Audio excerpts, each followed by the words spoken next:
não tiver bom passe, não adianta, não vai acontecer o jogo.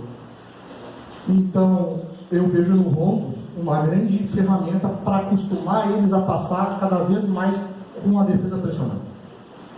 Eu diminuo muito o espaço do jogo, boto muitas pessoas dentro e dificulto o passe.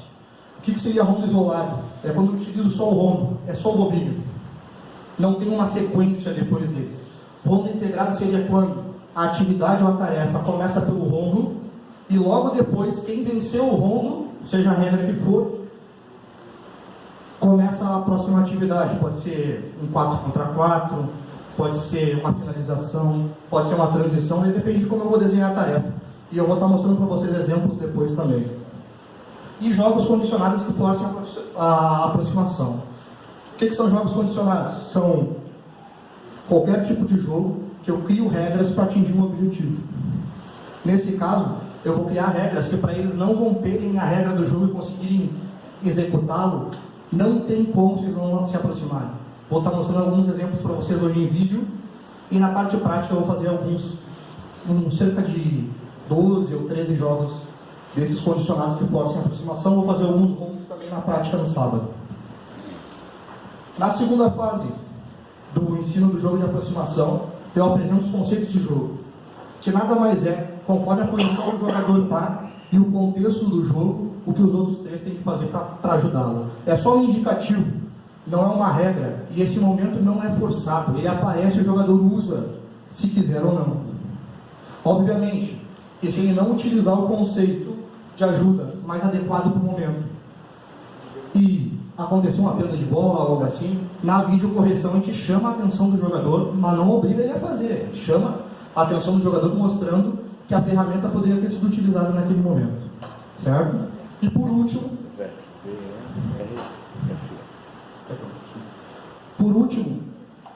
eu apresento as aberturas de jogo, que são as saídas de pressão. Porque se o jogo começa no tiro de meta, a última coisa que eu apresento é a saída de pressão. Parece um pouco contraditório eu terminar pelo início, mas é que nesse momento, quando chega nessa fase da apresentação das aberturas de jogo, eles já entenderam que o que menos importa é a saída de pressão. Eles já entenderam que a saída de pressão é apenas mais uma ajuda para pegar a defesa andando e eles tomarem as decisões necessárias sob pressão. Tem alguma dúvida nessa parte aqui, gente? Estou falando muito rápido ou não? Na metodologia de jogo de ultrapassagem, depois que eu encerrei essa parte aí, deu mais ou menos 3 semanas, eu passo para mostrar para eles as ultrapassagens, ou seja, um momento em que eu utilizo um passe vertical e ao invés de ficar esperando o passe para recomeçar, eu ultrapasso a linha da bola, sem risco de perdê-la. E no processo de jogo de ultrapassagem, eu começo pelas entradas de meio. Por que eu começo pelas entradas de meio? Porque o jogo de pivô, no meu entendimento, ele é de 2 momentos. No primeiro momento, 3 jogadores fazem um movimento para tentar abrir uma linha de passe para o pivô. A bola entra no pivô. E no segundo momento acontece as ultrapassagens. Então não tem como eu explicar um jogo que necessita de um primeiro momento sem mostrá-lo para os jogadores. Só por isso. Isso aí o que é? É jogada ensaiada. Um movimento pré-combinado de entrada de meio. Vocês podem criar o que vocês quiserem. Eu tenho os meus. Existem vários para facilitar a abertura de linha de passe para a bola chegar com qualidade no meu pivô. No segundo momento, eu apresento... Desculpa. Você, de repente, poder mostrar ali pro pessoal esses movimentos aí como exemplo? Eu vou mostrar todos. Vou mostrar ali. Só estou primeiro mostrando as fases, depois vou passar por ela e mostrar todos. Tanto os de aproximação como os de... para ilustrar legal. Por isso que eu não estou subindo ali. As animações estão todas aqui. Eu vou repassar tudo isso dando exemplos. Sei que você estava com preguiça de subir. É que eu estou suando um pouco, eu estou numa perna só, não sei se você sabe, eu rompi o tendão de Aquiles. E para um gordo de 120 quilos ficar numa perna só é complicado. Estou derretendo aqui, mas não estou com preguiça não. E no segundo momento eu apresento os conceitos de ultrapassagem. Normas de convivência para auxiliar o pivô dessa vez. Antes era para auxiliar o portador da bola na construção do jogo. Dessa vez é para auxiliar o pivô e ser agressivo ao gol adversário. Tudo muito comum, tudo muito... Com certeza não vai ter nenhuma novidade. Todos esses conceitos vocês com certeza já praticam, mas mostrar para o jogador, eu acho muito interessante, que faz ele refletir sobre o que causa na defesa adversária, a importância daquilo ali e até criar momentos novos, certo? E o enlace dos dois jogos, que como eu falei para vocês lá no início, a minha equipe utiliza os dois conceitos ao mesmo tempo. Fala, Por que a apresentação dos conceitos não vem antes da fase 1? não escutei. Por que a apresentação dos conceitos não vem antes da fase 1? No jogo de ultrapassagem? Tanto de ultrapassagem quanto de aproximação.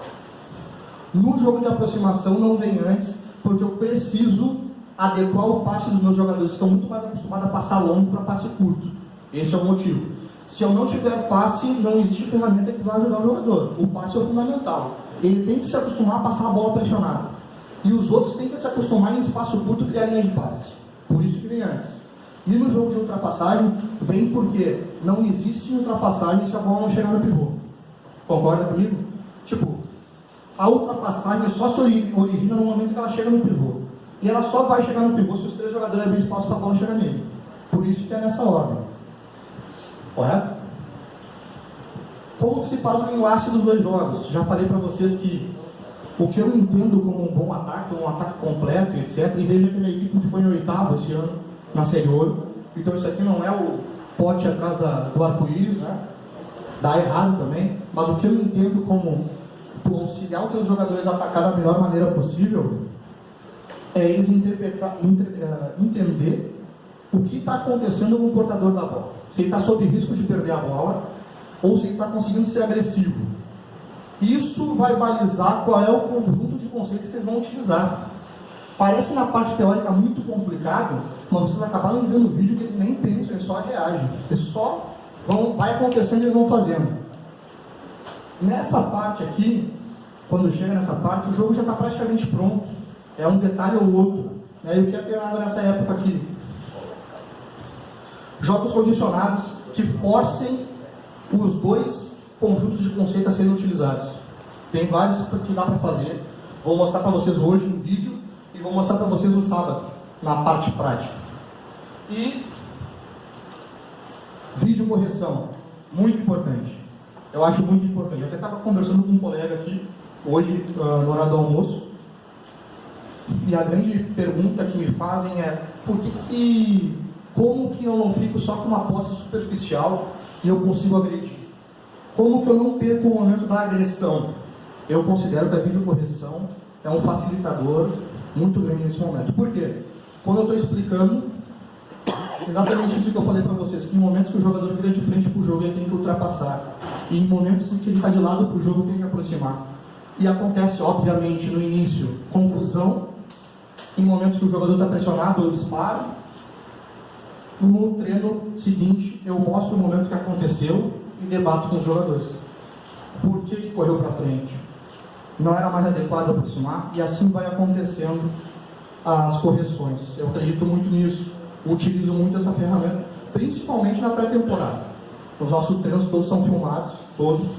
O meu auxiliar solta o cronômetro que ele tem junto com o momento que a câmera é ligada.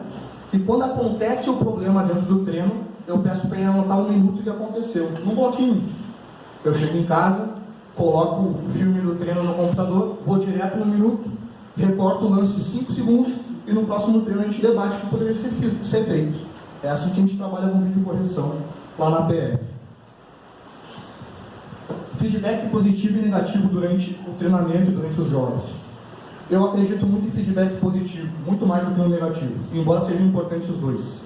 Se o jogador fala um lance baseado na percepção dele, e eu não reforço o que ele fez de certo, quando aquela mesma situação aparecer, ele não vai agir com naturalidade para repetir o mesmo movimento que deu certo da outra vez. Em compensação, se ele faz, dá certo, tu mostra para ele o porquê ele fez, toda vez que um lance se apresentar parecido, ele vai tentar solucionar daquela maneira que teve sucesso. Eu vou até mostrar para você durante o transcorrer aqui, um lance em que os jogadores criaram um movimento que não foi treinado, não foi apresentado em conjunto como solução de um problema. Eles utilizaram na realidade, no mesmo momento, duas soluções. O jogador saiu na cara do gol e fez o gol. A primeira pergunta que eu fiz para o jogador na segunda-feira foi: quando tu entrou no movimento, tu entrou para abrir espaço ou tu queria a bola? Porque se ele tivesse entrado para abrir espaço, ele teria pensado antes de acontecer a ação. Como eu sabia que ele não pensou, ele simplesmente seguiu a lei do jogo de aproximação, que é querer a bola, com uma ferramenta válida. Ele fez uma ferramenta, outro jogador utilizou outra ferramenta e saiu na cara do gol. Só que se eu não reforçasse naquele momento, imediatamente depois do jogo, eles não saberiam o que tinha acontecido ali, só sabiam que saiu o gol. A partir daquele momento, toda vez que a mesma situação se desenhou, eles solucionaram daquela maneira e saíram todas na cara do gol. Eu vou estar mostrando para vocês qual é o movimento. É uma entrada de César com uma saída na paralela. Depois eu mostro para vocês ali com calma e câmera lenta. Guilherme, então, sim, uma vez eu me perguntei sobre, pela postura, pela qualidade física dos pivôs, né, já que você tinha que jogar com aproximações, a dificuldade que você poderia vir a ter, por conta, às vezes, o atleta jogar em cima da qualidade física dele, a justificativa de não vir para aproximação, de saber que tem um desmarque. Você cria situações para ter uma incidência maior, e ao ponto que isso acontece, você reforçar essas possíveis situações que ele faz de forma correta e, consequentemente, passar a ter a mesma movimentação de uma ala de mais movimentação? Se entender a pergunta do Fabiano, ele perguntou assim: já que os pivôs são mais pesados e tem o costume de não descer tanto para a zona de armação, eu só utilizo movimentação com caras mais leves e os mais pesados eu deixo lá, teoricamente mais, ou eu faço tudo igual para qualquer característica de jogador? É mais ou menos isso, né? Eu faço a mesma coisa, até porque, como eles passam 3 semanas se aproximando, o pivô se acostuma a se aproximar. Obviamente, na montagem do plantel, eu não trago pivôs que não tenham a mínima característica de descer um pouquinho. Eu não trabalho assim. Obviamente, acho um excelente pivô, só um exemplo. Se eu trabalhar com o Caio Júnior, ele não vai descer. Por mais que eu faça jogo de aproximação, não vai descer, é da característica dele. Ele é bom lá brigando. Então, eu não prefiro ele. Prefiro outros caras mais móveis, que consigam sustentar e descer. Agora, se por acaso eu chego num time e ele está lá, eu tenho que fazer um jogo para ele jogar. Tá entendendo? Quando eu posso escolher, eu escolho caras mais móveis, que tem uma primeira linha mais forte, porque é uma pressão também, né? O Caio tem um pouco mais de problema em ser agressivo na primeira linha, etc. Respondi? Quando chega nesse momento, o jogo está totalmente na mão dos atletas. Eles tomam uma decisão, sabem o que fazer. Principalmente quando o portador da bola toma uma decisão, os outros 3 sabem quais conceitos utilizar, e isso acontece de forma muito natural. Como o Danilo tinha perguntado, agora eu vou estar mostrando para vocês com exemplos de vídeo e animações aqui.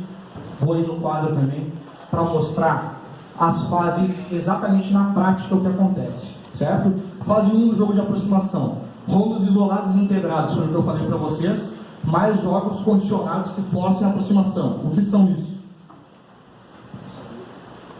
Rondos isolados e integrados, é a primeira fase. Primeiro treino de pré-temporada é isso que eles fazem, para treinar a técnica do passe, domínio, criação de linhas de passe, passe entre linhas, passe para frente, senão meu time fica só com posse. Tem como trabalhar passe para frente no rondo? Tem, claro que tem.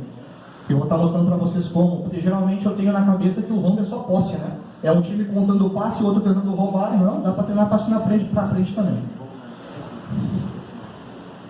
Exemplo de rondo que treina tanto posse como quebra de linhas de passe para frente.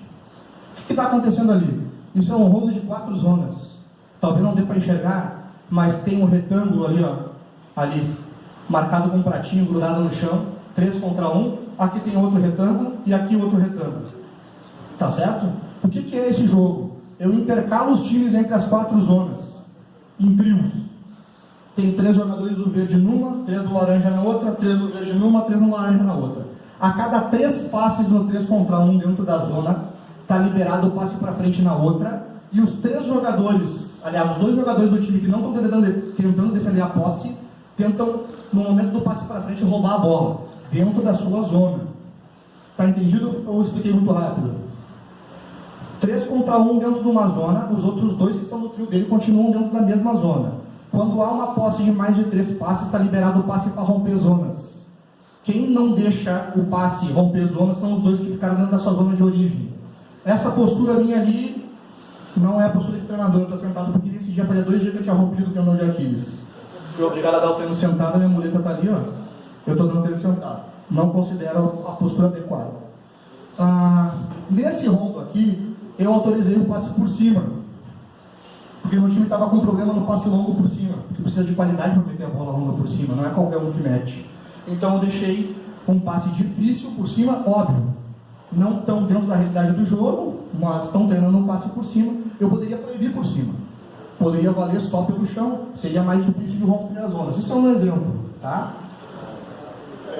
Desculpa. Oi. Intencional o goleiro ou porque falta o jogador? Não entendi. Intencional o goleiro ou porque falta o jogador? Intencional. Os goleiros sempre participam do rombo, sempre, sempre. Esse aqui o que é? É um rombo integrado, é uma primeira fase de 3 contra 2, em que 5 passes passa para o jogador e já cria uma transição para o outro lado. Ficou entendido? Tinha 3 contra 2 nessa metade da quadra aqui, um jogador no tiro livre esperando, do mesmo time que tinha posse. Trocou 5 passes, achou o cara, inverteu o sentido do jogo, ataca para lá, já cria uma transição. Como bonificação, ganham 2 bolas para jogar 4 contra 4, marcação-pressão. Isso seria um rondo integrado. Eu uso o rondo para quem vencer a regra do rondo ganhar um benefício. Se a defesa tivesse roubado, quem ganhava os 2 ataques à transição era a defesa. Bem simples. Tranquilo? Ficou alguma dúvida? Exemplos de jogos condicionados que forcem a aproximação. Eu vou estar mostrando a vocês para não ficar maçante, aparece apenas 2 em vídeo. Mas na atividade, eu vou estar na atividade prática no sábado, eu vou estar mostrando entre 10 e 12 desses jogos. Aí estão os nomes deles, eu nomeei, alguns eu criei, outros eu adaptei de onde eu vi. Né? O jogo dos coletes 1, 2 e 3 se baseia basicamente nas cores que os jogadores estão utilizando durante a prática, cor de colete. Por exemplo, eu faço no jogo 1 dos coletes, um time com 4 componentes, 2 jogadores usam uma cor e outros 2 jogadores usam outra, mas são do mesmo time. Mesma cor não passa para a mesma cor. Uma regra básica de aproximação, para rolar o jogo tem que se aproximar. Outro jogo de cores que eu faço, 3 jogadores do time com uma cor e um com a cor diferente. Toda vez que assobia, em até 3 passes a bola tem que chegar no cara da cor diferente. Depois eu reduzo para em até 2 passes e depois eu faço, toda vez que assobia, o próximo tem que ser para da cor diferente. Obriga a se aproximar. Outro que eu faço, cada jogador do time com uma cor. Os 4 jogadores estão de cores diferentes, mas são do mesmo time. Toda vez que eu falo o nome da cor, em até 3 passes, o passe tem que ser para essa cor. Ou em até 2, ou imediatamente. Isso seriam os jogos dos coletes, que eu denomino jogos dos coletes. Jogo do passou do pé, passou da mão, bem básico. O jogador com bola na mão em cada time, todo passe trocado no chão tem que trocar a bola na mão. Porque daí, até eu gero aproximação para receber o passe do pé e para receber o passe da mão. Mas o time perde profundidade, perde. Mas essa fase eu quero que ele se aproxime, eu não quero que ele se alongue. Eles são craque em jogar em profundidade. Eles são ruins em se aproximar. Não esqueçam disso. Na grande maioria, né, dos jogadores que eu contrato, né? Jogo dos 3 jogadores com bola na mão. De um time com 4 jogadores, 3 tem bola na mão. O jogador com bola na mão defende, mas não ataca. Isso quer dizer que quando o goleiro pega a bola, ele só tem um jogador para bater o tiro de meta. E quando esse jogador passa para alguém, esse alguém tem que atirar da mão para ele. Porque ele não pode pegar a bola do pé com a bola na mão. Isso faz com que se aproxime. Porque o jogador de futsal geralmente é um péssimo lançador. Ele não acerta o lançamento. E se a bola cair no chão, posse do outro time. Jogo da bola de borracha colorida. O mesmo princípio dos coletes, só que eu faço com bolas.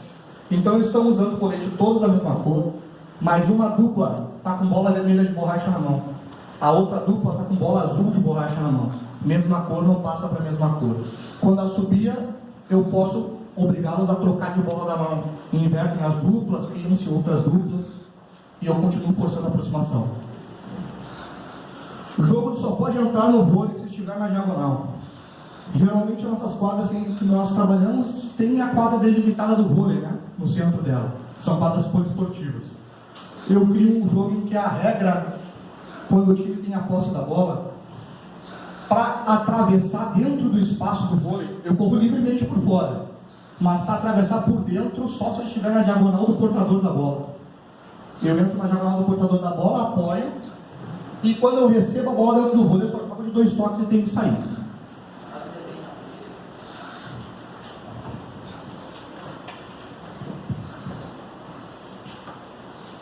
É só ficar fazendo subir escada. Vou emagrecer 10 quilos aqui hoje. Pô, tinha que ser vamos lá. Aí, ó. Sem prática nenhuma.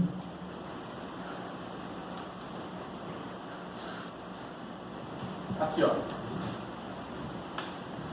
Quadra de vôlei.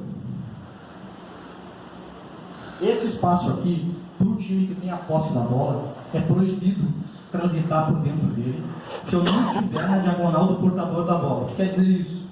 O azul está com a posse da bola. Verdinho pode passar por dentro porque está defendendo.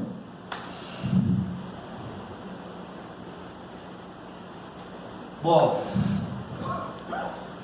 Passei a bola. Posso fazer isso aqui? Posso fazer isso aqui? Não. Porque por dentro do vôlei eu só posso me deslocar na diagonal do portador da bola. Se o portador da bola está aqui, a diagonal é isso aqui.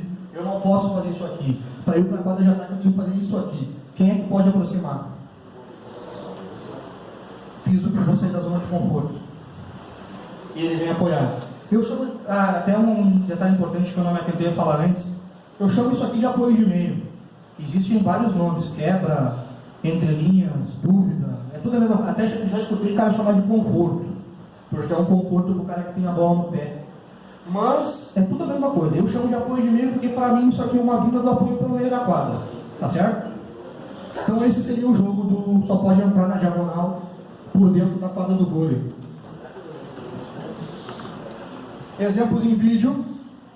Esse é o jogo do passou do pé, passou da mão. A filmagem está um pouco longe, mas vocês vão perceber que a cada passe trocado com o pé, o jogador que tem a bola na mão, o time que tem a posse de bola, troca da mão também. E quando não troca, inverte a posse.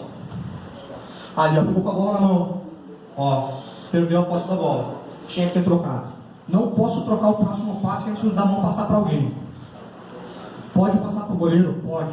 Se eles passarem a bola da mão para o goleiro vai ser ruim, porque vai ter que um lá buscar a bola na mão do goleiro depois. Ou o goleiro dá um lançamento muito longo e vai atrasar a equipe. Então eu libero, se fizer é pior para eles. Jogo dos obstáculos. À disposição dos obstáculos vocês fazem como quiser. Colchonetes.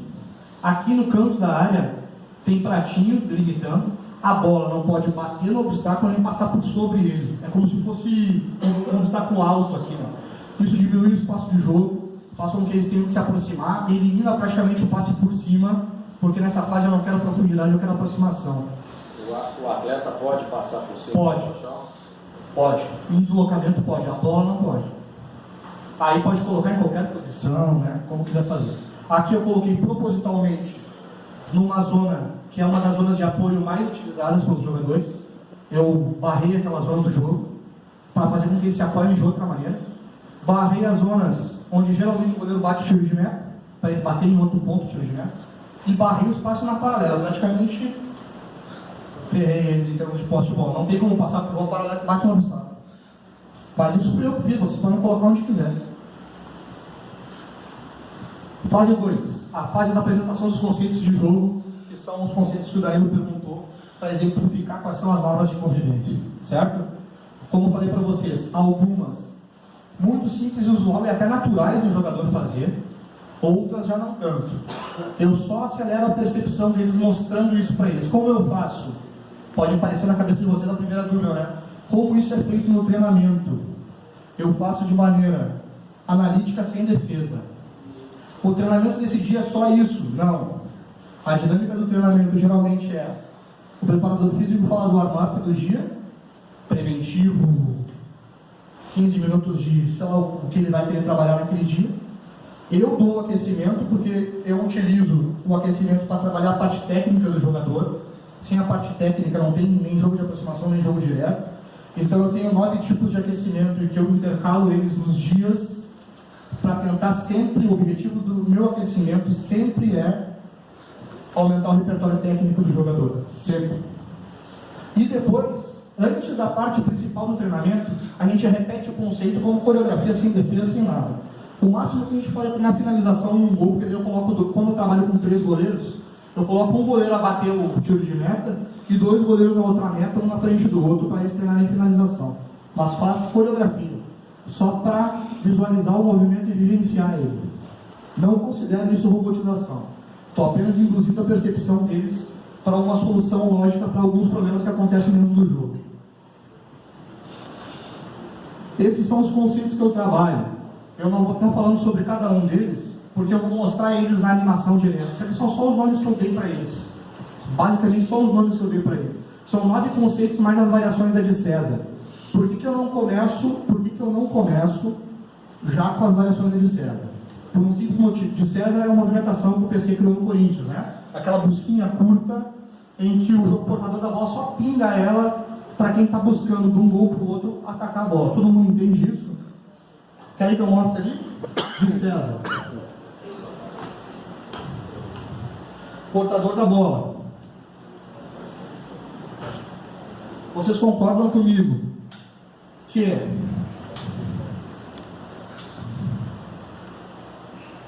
quando esse jogador aqui quiser apoiar o jogo, quiser aproximar, esse caminho aqui é o mesmo se ele quiser apoiar por dentro da defesa, por fora da defesa, ou se ele quiser fazer uma de César, que seria isso aqui, e receber uma bola aqui, ganhar mais um tempo de movimentação. O caminho é o mesmo, não é?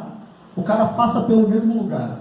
O que determina se ele vai passar por dentro, por fora da primeira linha, ou vai fazer a de César? O que vocês acham que determina?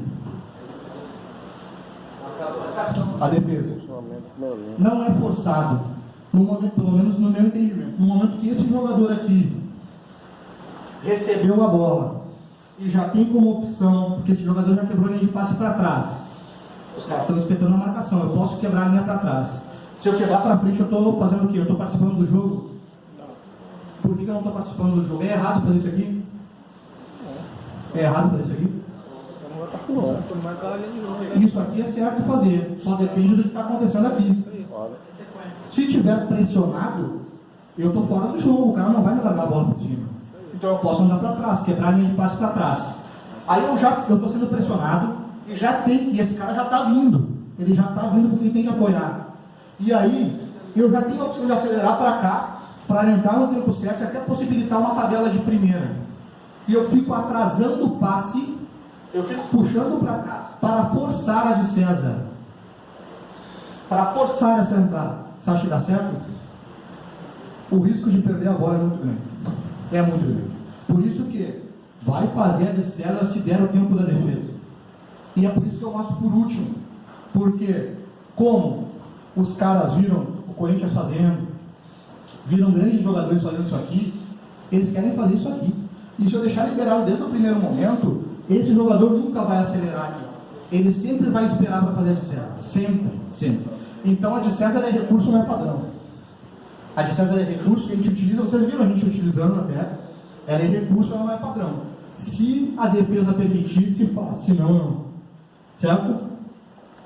Aí, todos esses conceitos eu vou estar passando na animação para vocês visualizarem o que são esses recursos. Fala, Marcelo.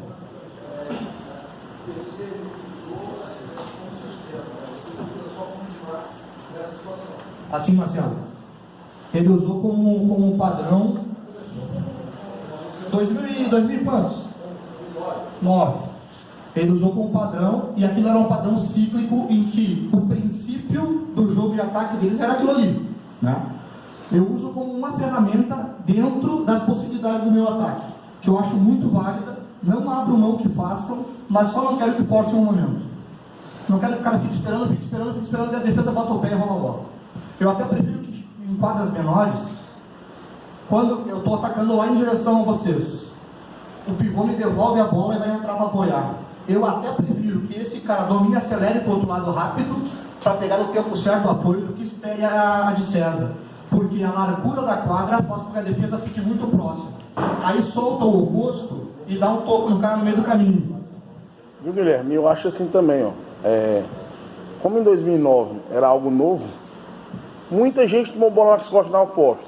Então depois acaba que não adianta mais. Eu vejo assim, ó. Perfeito. Só que